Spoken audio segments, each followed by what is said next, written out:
কুটোয়া বা খড় যেটা, এর মাধ্যমে কি গরু মোটাতাজা করা সম্ভব কিনা এবং ঘাসের প্রয়োজন কতটা। আসসালামু আলাইকুম ওয়া রাহমাতুল্লাহ। মাহে রমজানের সবাইকে আন্তরিক শুভেচ্ছা অভিনন্দন। তো আজকে আপনাদের মাঝে দুইটি গুরুত্বপূর্ণ বিষয় শেয়ার করব। প্রথমত বিষয় হচ্ছে গরু মোটাতাজা করার ক্ষেত্রে আপনার খড়ের কতটা গুরুত্ব এবং ঘাসের কতটা গুরুত্ব। তো আজকে দুইটা বিষয় নিয়ে শেয়ার করব ইনশাল্লাহ।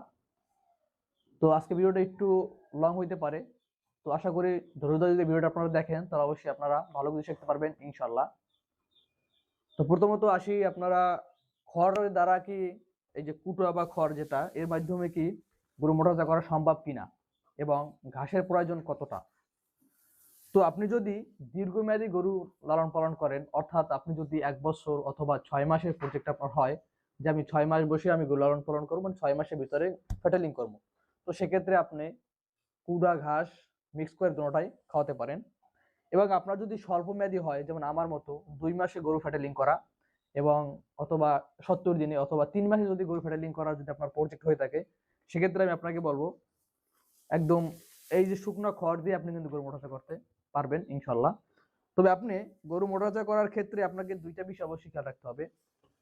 দানাদার এবং শুকনা খড় এর বিকল্প কিছুই নাই। আপনি দানাদার এবং খড় দিয়ে যদি একদম শুকনা গরু মোটাতাজা করতে পারবেন। আমার এই গরুটার ভিডিও আপনারা বিগত দিনে দেখেছেন, এটা কি ছিল আল্লাহর রহমতে মাশাআল্লাহ 2 মাসের কাছাকাছি প্রায় পরিবর্তন আসছে। ওই পাশে আমার যে কালো গরুটা আছে, ওটা আমি শুধু শুকনা খড়ই খাচ্ছে, এই যে একদম শুকনা খড়। এবং আমি 2 বেলা এদেরকে দানাদার দিয়ে থাকি। তো এর ভিতরে আমি কোনো কাঁচা ঘাস আমি এদেরকে একদম খাওয়াই না। কারণ কাঁচা ঘাস দিলে আপনার হয় কি, গরু অনেক সময় পাতলা পায়খানা করে এবং দানাদার খাবার কাঁচা ঘাস দিলে গরু পাতলা পায়খানা করে। আর গরু ফ্যাটেলিং হওয়ার ক্ষেত্রে আপনার পায়খানাটা শক্ত হওয়াটা একটু বেশি প্রয়োজন। পাতলা হইলে কিন্তু শরীরটা দ্রুত আসে না, শরীর আস্তে আস্তে ভাঙে, এটা আপনারা সবাই জানেন। তো ঘাসের গুরুত্ব আমি এই জন্য আমি এটা বলি না যে আপনার ঘাস খাবেন না, কিন্তু সেটা না, ঘাসের গুরুত্বপূর্ণ অপরিসীম, ঘাস খাওয়াতেই হবে। তবে 2 মাস 3 মাসের মেয়াদের যে ফেটেলির ক্ষেত্রে, এক্ষেত্রে ঘাস না হইলেও গরু মোটাতাজা করা সম্ভব। কারণ আমি বিগত দিন এটাই করে আসছি এবং সামনের দিকে এই প্রসেসই কাজ করব। আমার ঘাসের জমি আছে, আপনাদেরকে আমি একটু পরে ঘাসের জমিতে নিয়ে যাব। আমার ঘাসের জমি আছে, ঘাসও লাগানো আছে। তো সেখানে আমার আগে যে গরু ছিল, ওই গরুগুলা ঘাস খাওয়াইতাম, কিন্তু এখন ঘাসের প্রয়োজন পড়ে না বিধায় আমি ঘাসগুলাকে এখন আর খাওয়াই না। তো এইটা আপনারা সব থেকে মানে এটা আমার বাস্তব অভিজ্ঞতা থেকে বলতেছি এবং যেটা আমি করি সেটা আপনাদেরকে শেয়ার করতেছি। তো যারা আমার চ্যানেল নতুন দর্শক, তারা অবশ্যই চ্যানেলটাকে সাবস্ক্রাইব করে রাখবেন এবং যারা চ্যানেলটাকে সাবস্ক্রাইব করেছেন তাদেরকে অসংখ্য অসংখ্য ধন্যবাদ।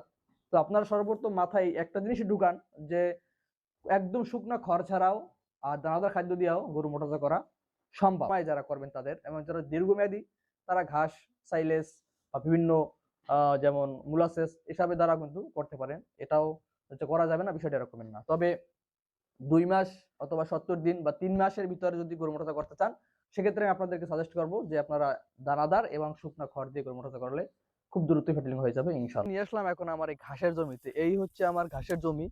এদিকে এই পাশে আছে, এইদিকে মোটমাট আমার এখানে আপনার 33 শতক জমির মতো ঘাস লাগানো আছে। কারণ আমি এখন বর্তমানে এই যে আমি ঘাস কিছুদিন আগে কাটছি, কিছুদিন আগে বলতো যখন এতে মোটামুটি পানি ছিল তখন। আর আমাদের এই জমিটা হচ্ছে নিচু জমি, যার কারণে আমাদেরকে ওই জারা ঘাস বা অন্যান্য যে ঘাসগুলো আছে ওই ঘাসগুলো আমাদের লাগানো সম্ভব হয় না। যার কারণে আমাদেরকে এই গাছগুলো আছে যেগুলা অজানা হাইব্রিড এই জাতীয় ঘাস এবং জার্মান যে ঘাস আছে, এই ঘাসগুলো আমাদের এখানে হয়। তো এই ঘাসটাকে আমি এখন আমার গরুরে খাওয়াই না, শুধু খড় দিয়েই গরু মোটাতাজা করি।